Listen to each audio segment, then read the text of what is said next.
The Great Sodor Fire, episode title suggested by CGI Ben.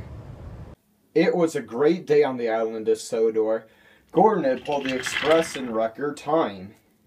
James had gotten a brand new coat of shiny red paint. And best of all, Sir Topham Hatt got a brand new top hat. Nothing could possibly go wrong on this fine day, or at least that's what they thought. They had no idea what they were in for. Percy was taking some wood to the sawmill to be sawed. A spark from Percy's firebox had flew into the cars and caught the wood on fire. Eventually, the fire had spread to the entire train. But unfortunately, Percy nor his crew had any idea about the fire. When they got to the sawmill, a worker waved him down before they got to the dumper. "What's the holdup?" asked Percy's driver. "Try looking behind you," he said.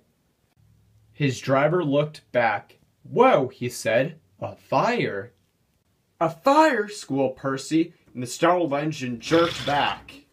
The jerk caused Percy's driver and fireman to fall out of the cab. Luckily, they weren't hurt. Percy was about to go down a steep hill and then go into a sharp turn next to a forest. "Percy, no!" wailed his crew. But it was too late.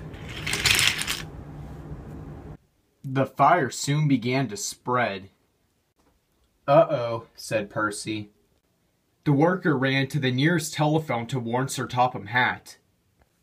Sir Topham Hatt was at a station when he got the call. "Hello?" he said. "Sir," said the worker, "you have to listen very clear. A fire just started near the sawmill."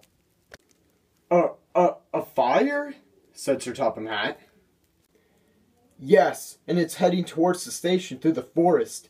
You have to get someone to stop it." "Right away," said Sir Topham Hatt. He looked over into the sidings and saw Wilbert and Duck. "Wilbert, Duck," he asked, "are your water tanks full?" "Why, yes, sir," they said. "Good, because you're going to need them for this job. Can you please come here?" When they got over to Sir Topham Hatt, he walked up towards them. "Listen," said Sir Topham Hatt, "there's a fire starting near the sawmill." "A what?" said Wilbert. "A fire," said Sir Topham Hatt, "and he needs you two to get over there and stop it." "We'll do it, sir," they said.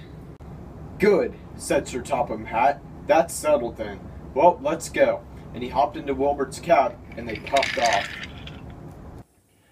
On the way over, they picked up a tanker of water disguised as milk.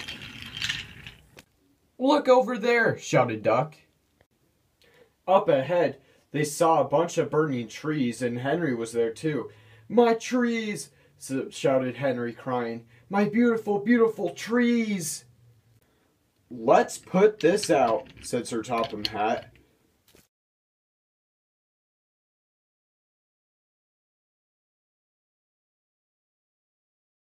"Okay," said Wilbert, "let's keep on going." They followed the fire and put it out as they went.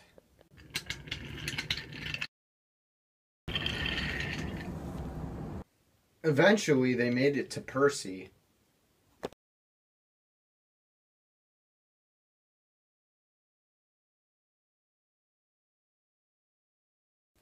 There was one last fire in one of Percy's log cars.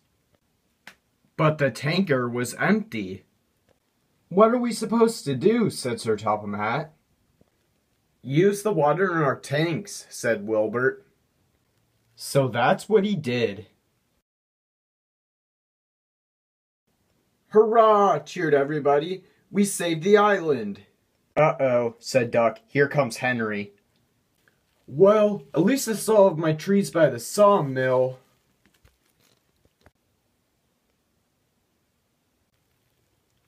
No!